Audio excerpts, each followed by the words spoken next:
sport there is so many strong, powerful, inspiring women doing really amazing things, and I didn't expect that, to be honest. Previous winners next to those legends, like, what are you talking about? It's just like crazy.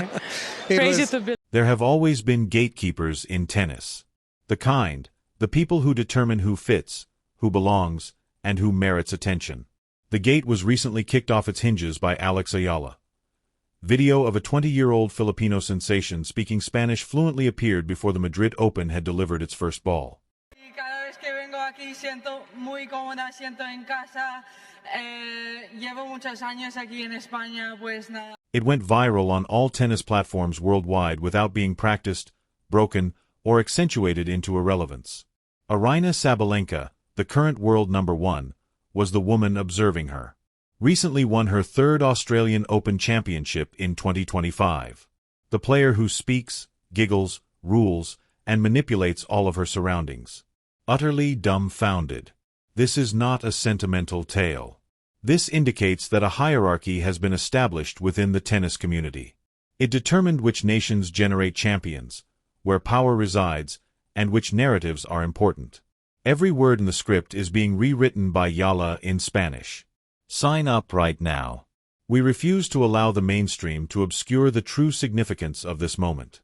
The real question is why everyone is so surprised that she learned Spanish, not how she achieved it. Let's begin there. The Philippines is where Alex Ayala was raised. Before she reached adolescence, she was recognized as a generational talent.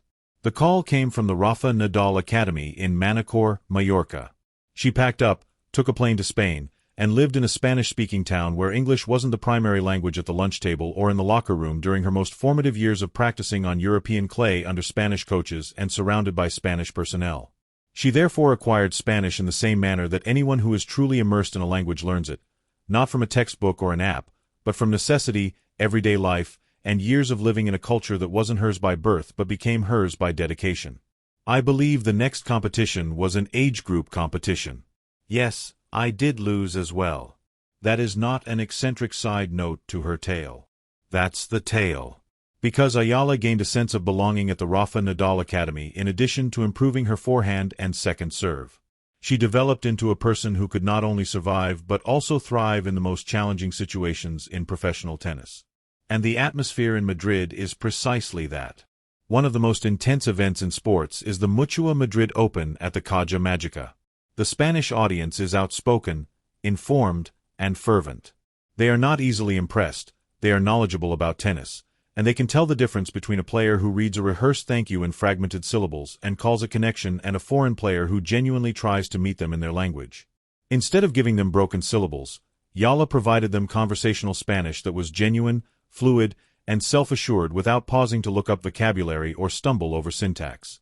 The press room, the audience, and the tennis community all sensed it as soon as it appeared on social media. I mean, that's an honest truth to getting to the top, is that it takes mental fortitude and not shying away from it, accepting those challenges. And this is where Aryna Sabalenka becomes crucial to the discussion, not just as a response, but also as background. Sabalenka was the most dominant player in women's tennis when she came in Madrid. For the remainder of the tour, her 2025 season had been nothing short of oppressive. In January, she defeated Iga Swiatek to win her third Australian Open title in a final that didn't feel as close as the score indicated. At that point, she had held the top spot in the world rankings for well over 100 weeks. In a sport that is always searching for its next big thing, she had transformed the Belarusian flag into a representation of consistent excellence. According to all accounts from players, journalists, and fans who have interacted with her, she is also one of the most captivating touring personalities. She fills spaces, is loud in the best manner, and exudes confidence that makes press briefings enjoyable rather than required. She is never taken by surprise, but she was. Because it showed something real, the video of Sabalenka's response to Ayala's Spanish went viral. This was not a staged media event. This was not a well-crafted piece of material for the tournament's social media platforms. The world #1 experienced something she wasn't ready for at an unguarded moment, and her expression made it clear. A quiet shrug was not concealed by a diplomatic smile. There was genuine surprise, the kind that doesn't happen on its own. It was the reaction, not just the Spanish, that caused it to become viral. Because Sabalenka's inability to speak wasn't patronizing. It was sincere rather than condescending. And that, in a sense, makes it more illuminating of the presumptions. More within the tennis world than any opinion piece or hot take could. This is the presumption. It is not expected that a young Filipino woman would feel at home in Madrid. She should be appreciative of the experience and the wild card, aiming to steal a set from a player ranked in the top 50 and then move on. She shouldn't be able to speak Spanish fluently and make the top player in the world gasp. However, the tennis community hasn't been paying enough attention to Eala's years-long defiance of that script. In 2022, she took home the U.S. Open girls singles title. She became the first Filipino athlete in history to win a junior Grand Slam championship at any level as a result. For the first time, almost beaten by the lack of pace on serve. So, victory. For a moment, consider what it means that no Filipino player has ever taken the stage and won in a sport that has been played professionally for more than a century, with tournaments spanning generations. At 17, Eala did it. The major tour is not the junior circuit. The fact that junior success does not equate to professional success is evident to anyone who has taken tennis seriously. Junior champions who vanished and main draw players who never advanced to a junior final abound throughout the sport's history. Thus, a junior Grand Slam victory is not assured. However, it's a signal. It indicates that the gamer has something interesting to watch. Since then, Eala has transformed that signal into a collection of proof. Without the support of a wealthy federation or the facilities that players from the US, Spain, or Eastern Europe usually have, she has been making the difficult transition from junior tennis to the professional circuit. There isn't a finance pipeline in place in Philippine tennis that allows players to develop without worrying about money. We can be on it again in affirming the right of women and girls to sex-based spaces. Since she is frequently the only Southeast Asian player in the building, Eala has had to fight for every ranking point, tournament admission, and chance to show that she belongs in draws. And she has continued to rise, making it into the top 100, into the main draws of the biggest events on the schedule, and into discussions that would have seemed premature a year ago but now seem inevitable. Although it might have been the first time the rest of the tennis world caught up to what the Philippines already knew, Madrid was not her first appearance on a major platform. This is where she belongs. This is where she has always belonged. Given how much it reveals about Eala as a rival, the Nadal Academy link merits more investigation. For talented juniors, the Manacor Academy is not a finishing school. It is among the hardest training conditions in the world of tennis. Rafa Nadal himself created it with the idea that mental and physical toughness are skills that must be consciously and assiduously developed. Through that approach, players learn how to compete in addition to improving their technical skills. In settings intended to mimic the intensity of professional match play, they learn how to cope with pressure.